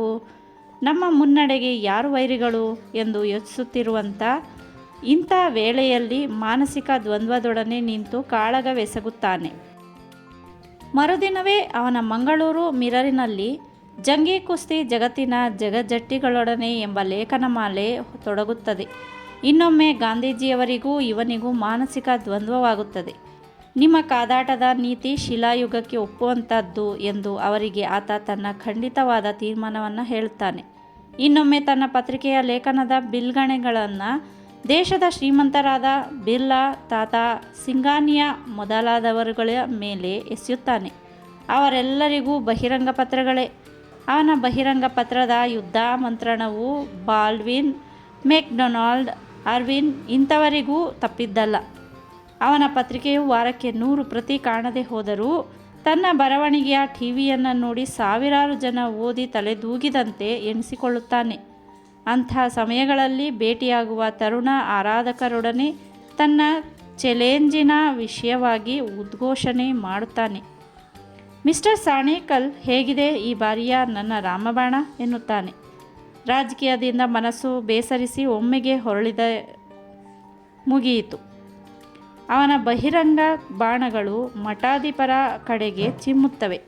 ಮೊದಲನೆಯ ಬಿಲ್ಗಣೆಯೇ ಶಾಸ್ತ್ರಕಾರರಾದ ಮನುವಿಗೆ, ಅದರ ಬೆನ್ನ ಹಿಂದೆ ರಾಮಕೃಷ್ಣ ವಿವೇಕಾನಂದರಿಗೆ. ಆತ ಚಿಕ್ಕಪುಟ್ಟ ಸಾಧು ಸಂತರ ಕಿವಿಯನ್ನು ಹಿಂಡಿದುದಕ್ಕಿಂತ ಮಿತಿಯೇ ಇಲ್ಲ. ಭರತಖಂಡವು ಉದ್ಧಾರವಾಗಲು ಮಠಗಳನ್ನು ಲಿಕ್ವಿಡೇಟ್ ಮಾಡದೆ ಸಾಧ್ಯವೇ ಇಲ್ಲ ಎಂದು ಸಾರುತ್ತಾನೆ. ಹಾಗೆಯೇ ಅವನ ಅಂತಃಕರಣ ಕ್ರೂರವಾಗಿದೆ ಎಂದು ತಿಳಿಯಬೇಡಿ. ಇತ್ತೀಚೆಗೆ ಡಾಕ್ಟರ್ ನಂದಾರವರು ಶ್ರೀಮದ್ ಜಯಭಾರತಿ ಪರಮಹಂಸ ಪರಿವ್ರಾಜಕಾಚಾರ್ಯ ಸ್ವಾಮೀಜಿಯವರಿಗೆ ಅರ್ಪಿಸಿದ ಮಾನಪತ್ರವನ್ನು ಆತ ತನ್ನ ಪತ್ರಿಕೆಯಲ್ಲಿಯೂ ಪ್ರಕಟಿಸಿದ್ದಾನೆ. ಆ ಪತ್ರವನ್ನು ಬರೆದು ಕೊಟ್ಟವನೂ ಅವನೇ. ಸ್ವಾಮೀಜಿಯವರ ಭಾವಚಿತ್ರವನ್ನು ಪತ್ರಿಕೆಯಲ್ಲಿ ಪ್ರಕಟಿಸಿದ್ದಾನೆ. ಪ್ರಾಯಶಃ ಮಗ್ಗುಲಲ್ಲಿ ತನ್ನ ಮತ್ತು ಡಾಕ್ಟರ್ ನಂದಾರವರ ಬಿಂಬಗಳು ಅದರಲ್ಲಿ ಮೂಡಿದ್ದರಿಂದಲೋ ಏನೋ. ಕೆಲವು ವಾರವೋ ತಿಂಗಳೋ ಹೀಗೆ ಅವನ ಮನಸ್ಸು ವಿಶಾಲ ಜಗತ್ತಿನ ಭಾವನಾ ರಾಜ್ಯಕ್ಕೆ ಓಡಿತೆಂದರೆ ಮರುದಿನ ಮುನ್ಸಿಪಲ್ ರಾಜ್ಯಕ್ಕೆ ಅದು ಕಾಲಿರಿಸುವುದು ಖಂಡಿತ. ಧರ್ಮಾಸ್ಪತ್ರೆಗಳ ದಾರಿದ್ರ್ಯ, ಡಸ್ಟ್ಬಿನ್ನುಗಳ ದುರ್ಗತಿ, ತೋಟಿಗಳ ಮೇಲೆ ಹತೋಟಿ ಎಂದು ಒಂದೊಂದರ ಮೇಲೆ ಒಂದೊಂದಾಗಿ ಅಗ್ರ ಲೇಖನಗಳನ್ನು ಬರೆಯುತ್ತಾನೆ. ಅಂತೂ 4 ಜನರನ್ನು ತಾನು ಚೆನ್ನಾಗಿ ಹಳಿದು ಬರೆದರೆ ಪತ್ರಿಕೆಯನ್ನು ಜನ ಓದುತ್ತಾರೆ ಎಂಬುದನ್ನು ಆತ ತಿಳಿದುಕೊಂಡಿದ್ದಾನೆ. ಹಣ ಕೊಟ್ಟು ಅವನ ಪತ್ರಿಕೆಯನ್ನು ಕೊಳ್ಳುವವರು ಇತರರಿಂದ ಕೇಳಿಕೊಂಡು ಓದುತ್ತಾರೆ. ಕೆಲವೊಂದು ಮಂದಿ ಅವನ ಕಚೇರಿಗೇ ಬಂದು, ಮಿಸ್ಟರ್, ನಿಮ್ಮ ಆ ಲೇಖನವನ್ನು ಓದಿಯೇ ಇಲ್ಲ, ಅದು ಇದೆಯೇ ಎಂದು ಕೇಳ್ತಾರೆ. ಆತ ಉದಾರವಾಗಿ ಆ ಪತ್ರಿಕೆಗಳ ಕಟ್ಟನ್ನೇ ಅವರ ಮುಂದೆ ಇರಿಸಿ ತನ್ನ ಹೊಟ್ಟೆಯಲ್ಲಿ ಹುದುಗಿರುವ 100 ಸೂಚನೆಗಳನ್ನು ಹೊರಗೆಡುತ್ತಾನೆ. ಬಂದ ಜನರು ಅವನ ಎದುರಿಗಾದರೂ ಮಿರರ್ ಈಸ್ ಮಿರರ್ ಎಂದು ಅಂದು ಹೋದರೆ ತಾನು ಎಷ್ಟೋ ಕಾರ್ಯಸಾಧನೆ ಮಾಡಿದ್ದೇನೆ ಎಂಬ ಸಂತೋಷ ಉಂಟಾಗುತ್ತದೆ ಪ್ರಭುದೇವನಿಗೆ. ಅವನೀಗ ಪ್ರತ್ಯಕ್ಷ ಕಾರ್ಯಕ್ಕೆ ಧುಮುಕುವವನಿದ್ದಾನೆ. ದಕ್ಷಿಣ ಕನ್ನಡ ಜಿಲ್ಲೆಯಲ್ಲಿ ಒಂದು ವಿಶೇಷವಾದ ಬಿರುಗಾಳಿ ಭ್ರಮಣ ಮಾಡುವವನಿದ್ದಾನೆ. ಬಿರುಗಾಳಿ ಭ್ರಮಣವೆಂದೇನೆ ಅಗ್ರಲೇಖನವನ್ನು ಬರೆದು ಕಂಸದಲ್ಲಿ ವರ್ಲ್ಡ್ ವಿಂಡ್ ಟೂರ್ ಎಂದು ತರ್ಜಮಿಸಿ ಕನ್ನಡ ನುಡಿಕಟ್ಟನ್ನು ಬೆಳೆಸಿದ್ದಾನೆ. ಡಾಕ್ಟರ್ ನಂದಾರವರ ಮೋಟರು ಕಾದಿದೆ. ಕರ್ಣನ ಬಳಿಯ ಶಲ್ಯನಂತೆ, ಅರ್ಜುನನ ಮುಂದಿನ ಕೃಷ್ಣನಂತೆ ಈತ ಸಾರಥಿಯಾಗಿ ಕಾರ್ಯರಂಗಕ್ಕೆ ಇಳಿದಿದ್ದಾನೆ. ಉದ್ದೇಶ ಅವನ ಅಗ್ರಲೇಖನದಲ್ಲಿ ಬರೆದಂತೆ ದಕ್ಷಿಣ ಕನ್ನಡದಲ್ಲಿ ಕನಿಷ್ಠ 5 ಲಕ್ಷ ಕಾಂಗ್ರೆಸ್ ಸದಸ್ಯರನ್ನು ಕೂಡಿಸುವರ ಸಲುವಾಗಿ. ಈ ಕೆಲಸಕ್ಕಾಗಿ ಡಾಕ್ಟರ್ ನಂದಾರವರು ಅವನು ಬಂದು ಮುಹೂರ್ತದಲ್ಲಿ ಹೊರಟಾಯಿತು. ದಾರಿಯಲ್ಲಿ ಹೋಗುತ್ತಾ ಅವನ ಪತ್ರಿಕೆಯ ಲೇಖನವನ್ನು ಓದುತ್ತಿದ್ದ ಡಾಕ್ಟರ್ ನಂದರು, ಅಹುದೇ ಪ್ರಭುದೇವ, ನಮ್ಮ ಜಿಲ್ಲೆಯ ಜನಸಂಖ್ಯೆ 12 ಲಕ್ಷವಲ್ಲವೇ ಎಂದು ಕೇಳಿದರು. ಯಾಕೆ, ನಾನು 5 ಲಕ್ಷ ಸದಸ್ಯರು ಎಂದು ತಪ್ಪಾಯಿತೆ? ಅದರಲ್ಲೇನು, ಅಷ್ಟು ನಮ್ಮ ಗುರಿಯಾಗಿರಬೇಕು. ಹಾಗಿದ್ದರೆ 1 0 ಹೋಗಿ 50,000 ಜನರಾದರೂ ಸಿಗಬಹುದು. ಆತನ ಈ ಆಶೆಯೂ ನಿರಾಶೆಯಾಗಲಿಲ್ಲ. 1921ರ ರಾಷ್ಟ್ರೀಯ ಕುಂಭಮೇಳದಲ್ಲಿ ಕಾಣಿಸದಷ್ಟು ಜನಸಂಖ್ಯೆ ಈಗ ಅವರ ಉಪನ್ಯಾಸ ಕಾಲದಲ್ಲಿ ಬಂದು ಕಲಿಯುತ್ತಿದ್ದಾರೆ. ಕಳೆದ ಅಸಹಕಾರ ಚಳವಳಕ್ಕೆ ಕಿವಿಗೊಡದವರು ಈಗ ಕಿವಿಗೊಡುತ್ತಿದ್ದಾರೆ. ಈಗ ಅವರು ಸಂಚಾರಕ್ಕೆ ಹೊರಡುವ ಮುನ್ನ ಪ್ರಭುದೇವನು ಪೂರ್ವಭಾವಿಯಾಗಿ ಜಿಲ್ಲೆಯ ತನ್ನ ಅನೇಕ ತರುಣ ಮಿತ್ರರಿಗೆ ಪತ್ರಗಳನ್ನು ಬರೆದು ತನ್ನ ಮತ್ತು ಡಾಕ್ಟರ್ ನಂದಾರವರ ಅಭೂತಪೂರ್ವ ಸ್ವಾಗತಕ್ಕೆ ಏರ್ಪಾಡು ಮಾಡಿದ್ದಾನೆ. ಶಿರೂರಿನಿಂದ ಹೊಸದುರ್ಗದ ತನಕ, ಮಂಗಳೂರಿನಿಂದ ಚಾರ್ಮಾಡಿಯ ತನಕ ರಾಯರ ಮೋಟರು ತ್ರಿವರ್ಣ ರಂಜಿತ ಪತಾಕೆಯನ್ನು ಹೊತ್ತು ಓಡಿತು. ಅಂಥ ವೈಭವದ ಸ್ವಾಗತಗಳೇ ಅವರಿಗೆ ದೊರೆತಿವೆ. ಸ್ವಾಗತಕ್ಕೆ ಮೇಳವಿಸಿದವರಲ್ಲಿ ಹಲವರೇನು ಬಹುಸಂಖ್ಯಾಕರು ತರುಣರು. ಅವರೊಡನೆ 4 ಭಾಷೆಗಳಲ್ಲಿ ಪ್ರಭುದೇವ ಆಪ್ತ ವಚನಗಳನ್ನು ಆಡಿ ಅವರನ್ನು ಹುರಿದುಂಬಿಸುತ್ತಿದ್ದಾನೆ. ಅವರ 1 ತಿಂಗಳ ಸಂಚಾರದ ಕಾರ್ಯಕ್ರಮದಲ್ಲಿ ಅವರಿಗೆ ದಿಗ್ವಿಜಯವೇ ಆಯಿತೆಂದರೂ ತಪ್ಪಲ್ಲ. ನಮ್ಮ ಜಿಲ್ಲೆಯಲ್ಲಿ ಹುಟ್ಟಿ ಆಳಿದ 100 ಕಾಂಗ್ರೆಸ್ ಕಮಿಟಿಗಳು ಪುನರುಜ್ಜೀವನಗೊಂಡವು. ಪ್ರತಿಯೊಂದು ಪೇಟೆಯಲ್ಲಿಯೂ ಒಂದೊಂದು ಸಮಿತಿ ಉದ್ಭವಿಸಿತು. ಹಳ್ಳಿಯ ಪ್ರಾಂತಗಳನ್ನು ನಾವು ನೋಡಬೇಕಾಗಿಲ್ಲ. ಮೋಟರು ಚಲಿಸದ ಊರುಗಳಲ್ಲಿ ಕಾರ್ಯಕ್ರಮಗಳನ್ನಿಟ್ಟುಕೊಂಡರೆ ಇಷ್ಟೊಂದು ಸದಸ್ಯರನ್ನು ಕೂಡಿಸಲು 6 ತಿಂಗಳು ಬೇಕು ಎಂದು ಆತ ನುಡಿದುದರಿಂದ ಸಮಯಾಭಾವ ಪೀಡಿತರಾದ ಡಾಕ್ಟರ್ ನಂದರವರು ಒಪ್ಪಿದರು. ಒಟ್ಟಿನಲ್ಲಿ ಎಲ್ಲಿ ನೋಡಿದರೂ ಅಲ್ಲಿ ನವಯುವಕರಿಂದ ತುಂಬಿದ ರಾಷ್ಟ್ರೀಯ ಸಂಸ್ಥೆಗಳು ಜಿಲ್ಲೆಯಲ್ಲಿ ಜನ್ಮ ತಾಳಿದವು. ಮುಂದೆ ಬರುವುದೇ ಜಿಲ್ಲಾ ಬೋರ್ಡಿನ ಚುನಾವಣೆ. ಚುನಾವಣೆಯ ಕಾಲಕ್ಕೆ ಕಾಂಗ್ರೆಸ್ಸು ಸ್ಪರ್ಧಿಸಬೇಕೆಂಬ ತೀರ್ಮಾನ ಮಾಡಿತು. ಆಗ 100 ಹಳೆಯ ಹುಲಿಗಳು ಕಣ್ದೆರೆದರು. ಕಾಂಗ್ರೆಸ್ಸು ಸದಸ್ಯತನದ ಬಗ್ಗೆ ಉದಾಸೀನವಾಗಿ ಕುಳಿತ ಅಂತಹ ಹಲವು ಹಿರಿಯರನ್ನು ಬಿಟ್ಟೇ ಈ ಎಲ್ಲ ಸಮಿತಿಗಳು ನಿರ್ಮಾಣವಾಗಿದ್ದುವು. ಅನೇಕರು ನಮ್ಮನ್ನು ಜಿಲ್ಲಾ ಬೋರ್ಡಿನ ಸೇವೆಗಾಗಿ ಸ್ವೀಕರಿಸಿ ಎಂದು ಮುಂದುವರಿಯ ಬಂದರೆ ಆಗ ಪ್ರಮುಖ ಸೂತ್ರಧಾರಿಗಳಿಗೆ ಅವರನ್ನು ನಿರಾಕರಿಸುವ ಧೈರ್ಯ ಉಂಟಾಯಿತು.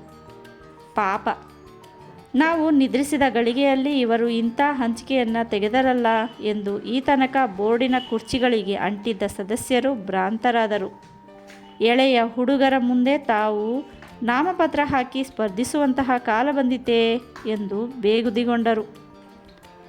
ಡಾಕ್ಟರ್ ನಂದಾರವರು ಜಿಲ್ಲೆಯ ಮುಖ್ಯ ವ್ಯಕ್ತಿಗಳಲ್ಲಿ ಒಬ್ಬರಾದರು. ಅವರ 2 ಮಹಾಕಾರ್ಯದರ್ಶಿಗಳಲ್ಲಿ ಶ್ರೀಯುತ ಪ್ರಭುದೇವನೂ ಒಬ್ಬ. ಇದರಿಂದ ಅನ್ಯ ಮುತ್ಸದ್ದಿಗಳ ಅಸೂಯೆ ಕೆರಳುತ್ತಾ ಹೋಯಿತು. ಮೇಲಿನ ತನಕ ದೂರು ಹೋಯಿತು. ಈ ಸಂಸ್ಥೆಗಳಲ್ಲಿ ಗ್ರಾಮದ ಪ್ರತಿನಿಧಿಗಳೇ ಇಲ್ಲ. ಒಬ್ಬಿಬ್ಬರು ಜಾತಿಯ ಮುಖಂಡರ ಬಲೆಯಲ್ಲಿ ಕಾಂಗ್ರೆಸ್ಸು ಬಿದ್ದಿದೆ ಎಂಬ ವಿರುದ್ಧ ಪ್ರಚಾರವೂ ನಡೆಯಿತು. ನಂದರವರ ತಂತ್ರಗಳಿಗೆ ಪ್ರತಿ ತಂತ್ರಗಳು ಹೂಡಲ್ಪಟ್ಟುವು. ಜಿಲ್ಲೆಯಲ್ಲಿ ಚುನಾವಣೆಯ ಕಾಲ ಬರುತ್ತಲೇ ಕಾಂಗ್ರೆಸ್ ಪತಾಕೆಯನ್ನು ಹಿಡಿದು ಇಂಥವರಿಗೇನೇ ಓಟು ಕೊಡಿ ಎಂದು ಸಾರಿದಾಗ ತಮ್ಮ ಇಷ್ಟ ಕಂಡವರಿಗೆ ಓಟು ಕೊಡುವ ಸಂಭವವೂ ಜನರಲ್ಲಿ ಉಂಟಾಗಬಹುದಾಯಿತು. ಡಾಕ್ಟರ್ ನಂದರು, ಪ್ರಭುದೇವರು ಎತ್ತಿ ಹಿಡಿದ ಹುರಿಯಾಳುಗಳಿಗೆ ಸಾರ್ವಜನಿಕರ ಓಟಿನ ಬೆಂಬಲ ಸಿಗುವಂತೆ ಕಾಣಿಸಲಿಲ್ಲ. ಆದ್ದರಿಂದ ಅವರು ಬೇರೆಯೇ ತಂತ್ರವನ್ನು ಹೂಡಿದರು. ಅನೇಕ ಸ್ವತಂತ್ರ ಮುಂದಾಳುಗಳನ್ನು ತಮ್ಮ ಪಂಗಡಕ್ಕೆ ಸೆಳೆದುಕೊಂಡರು. ಅಲ್ಪಾಕು ಕೋಟಿನವರನ್ನು, 1002ನೇ ನಂಬರ್ ಮಲ್ಲಿನವರನ್ನು ಕಾಂಗ್ರೆಸ್ ಪ್ರತಿನಿಧಿಯಾಗಿ ಚುನಾವಣೆಗೆ ನಿಲ್ಲಿಸಿ ಕೊನೆಗೂ ಗೆದ್ದು ಬಂದಿತ್ತು. ಮಿರರಿನ ಪ್ರಭುದೇವನು ಕಾಂಗ್ರೆಸ್ಸಿನ ಮಹಾವಿಜಯ ಎಂದು ಅಗ್ರಲೇಖನವನ್ನು ಬರೆದಾಯಿತು. ಆದರೂ ನಂದರಂತೆ ಅವನಿಗೂ ಈ ವಿಷಯದಲ್ಲಿ ಹೊಟ್ಟೆಯ ಕಡಿತವಿತ್ತು. ಅವನು ಪ್ರತಿನಿಧಿಯಾಗಿ ನಾಮಪತ್ರವನ್ನು ಹಾಕಿದ್ದ. ಈಗ ಆ ಪ್ರಾತಿನಿಧ್ಯವನ್ನು ಮಾತಿಲ್ಲದೆ ಮರ್ಯಾದೆಗಾಗಿ ಕಾರ್ಕಳದ ಶಾಂತಿರಾಜ ಹೆಗ್ಗಡೆಯವರಿಗೆ ದಾನ ಮಾಡಬೇಕಾಯಿತು. ಜಿಲ್ಲಾ ಅಧ್ಯಕ್ಷ ಪದವಿಗೆ ಹವಣಿಸಿದಂಥ ಡಾಕ್ಟರ್ ನಂದರವರು ತೆರೆಯ ಹಿಂದೆಯೇ ನಿಲ್ಲಲು ಬಯಸಿದರು. ಮುಂದೆ ಬಿದ್ದ ಮೇಲೆ ಸೋಲುವಂತಿರಬಾರದು ಎಂಬ ತತ್ವ ಅವರದು. ಅಂದಿನಿಂದ ಪ್ರಭುದೇವನಿಗೆ ಶ್ರೀಮಂತರ ಜಮೀನುದಾರರುಗಳ ವಿಷಯದಲ್ಲಿ ಕೋಪ ಉಂಟಾಯಿತು. ನಮ್ಮ ಜನಕ್ಕೆ ರಾಷ್ಟ್ರೀಯತ್ವದ ತತ್ವವೇ ತಿಳಿದಿಲ್ಲ ಎಂದು ಹಳಿದನು. ಜನ ಎಲ್ಲಿಯ ತನಕ ಚುನಾವಣೆಯಲ್ಲಿ ಹುಟ್ಟುವಳಿ, ಸಾಲ ಕೊಡುವ ಶಕ್ತಿ ಇವನ್ನು ನೋಡಿ ಮತ ಕೊಡುತ್ತಾರೆಯೋ ಅಲ್ಲಿಯ ತನಕ ನಮ್ಮ ದೇಶಕ್ಕೆ ಸ್ವಾತಂತ್ರ್ಯ ಸಿಗಲಾರದು ಎಂದು ಹೇಳುವಂತಾಯಿತು. ತಾನು ಸೋತೆನೆಂದು ಆತ ಒಪ್ಪಲಾರನು. ಆದರೆ ಚುನಾವಣೆಯ ಕಾಲದಲ್ಲಿ ಮಾತ್ರ ಇನ್ನು ಮುಂದೆ ಜಿಲ್ಲೆಯ ಮಹಾಜನರನ್ನು ಆತ ನಂಬಲಾರ. ಚುನಾವಣೆಯಲ್ಲಿ ಸ್ಪರ್ಧೆ ನಡೆದ ಊರುಗಳಲ್ಲಿಯೂ ಆತ ನೋಡಿದ್ದಾನೆ.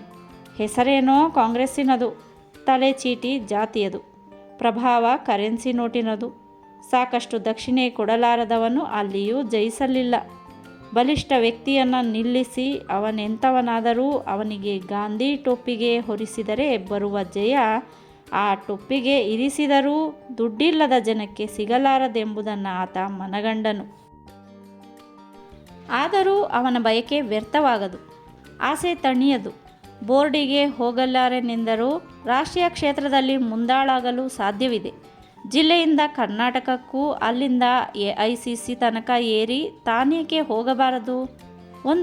ಒಂದು ಬಾರಿಗೆ ಜವಾಹರ್ ಗಾಂಧೀಜಿ, ಗಡಿನಾಡ ಗಾಂಧಿ ಇವರ ಎಡಬಲದಲ್ಲಿ ಕುಳಿತು ಮೆರೆಯಬಾರದು ಎಂಬ ಆಸೆಯು ಬಲವಾಗತೊಡಗಿತು. ಚುನಾವಣೆ ಕಳೆಯುತ್ತಲೇ ಈತ ಎಲ್ಲ ಬೋರ್ಡಿನ ಕಾಂಗ್ರೆಸ್ಸಿನ ಸದಸ್ಯರ ಮುಂದೆ ತನ್ನದಾದ 14 ಸೂತ್ರಗಳ ಯೋಜನೆಯೊಂದನ್ನು ಜಿಲ್ಲೆಯ ಸುಧಾರಣೆಗಾಗಿ ತನ್ನ ಪತ್ರಿಕೆಯಲ್ಲಿ ದಯಪಾಲಿಸಿದನು. ಹಿಂದಿನಿಂದಲೇ ತನ್ನನ್ನು ಜಗ್ಗಿ ಎಳೆದು ತಾವು ಮುಂದೆ ಬಂದ ಕಾರ್ಕಳದ ಶಾಂತಿರಾಜರನ್ನು ಉಗುಳಿದ್ದಾಯಿತು. ಪತ್ರಿಕೆಯಲ್ಲಿ ಆ ವಿಷಯವಾಗಿ ಬರೆದು ಬೇಸರ ಬಂದಿತು. ವಿಷಯಕ್ಕೆ ಬರಗಾಲ ಇಲ್ಲದಿದ್ದರೂ ಆವೇಶಕ್ಕೆ ತಕ್ಕ ವಿಷಯಗಳು ಕಾಣಿಸಲಿಲ್ಲ. ಆಗ ಆತ ತನ್ನ ಗಮನವನ್ನು ಚಲನಚಿತ್ರ ಪ್ರಪಂಚದ ಸುಧಾರಣೆಗೆ ಹರಿಯಗೊಟ್ಟನು. ಅವನ ಮನಸ್ಸು ತುಂಬ ಅಸ್ಥಿರವಾಗಿತ್ತು. ಚುನಾವಣೆಯಲ್ಲಿನ ಪತನ ಇನ್ನೂ ಅವನನ್ನು ಕಾಡುತ್ತಲೇ ಇತ್ತು. ಈ ವೇಳೆಯಲ್ಲಿ ಮುಂಬಯಿಯಲ್ಲಿ ಒಂದು ಸೋಷಲಿಸ್ಟ್ ಕಾಂಗ್ರೆಸ್ ಜರುಗುವುದೆಂದು ತಿಳಿಯಿತು. ಅದನ್ನು ಕೇಳುತ್ತಲೇ ಅವನಿಗೆ ಆವೇಶ ಮೈದೋರಿತು. ತನ್ನ ತರುಣ ಮಿತ್ರರನ್ನೆಲ್ಲ ಕೂಡಿಕೊಂಡು ಆ ವಿಷಯವಾಗಿ ಹರಟತೊಡಗಿದನು. ಮಿಸ್ಟರ್ ಬಾಲಚಂದ್ರ, ಮೇ ತಿಂಗಳಿನಲ್ಲಿ ಸೋಷಲಿಸ್ಟ್ ಪರಿಷತ್ತು ಕೂಡುತ್ತದೆ. ಸಮಾಜವಾದಿಗಳ ವರ್ಕಿಂಗ್ ಕಮಿಟಿಯಲ್ಲಿ ಶ್ರೀಮತಿ ಬೆನ್ ರವರು ಇದ್ದಾರೆ. ನನ್ನ ಅತೀವ ಸ್ನೇಹಿತರು. ನಾನಂತೂ ಹೋಗಲೇಬೇಕೆಂದಿದ್ದೇನೆ. ರಜೆಯಲ್ಲಿ ನೀನು ಊರಿನಲ್ಲಿದ್ದು ಏನು ಮಾಡುತ್ತೀಯಾ? ಬಾ, ಜತೆಗೆ ಹೋಗುವ ಎಂದನು.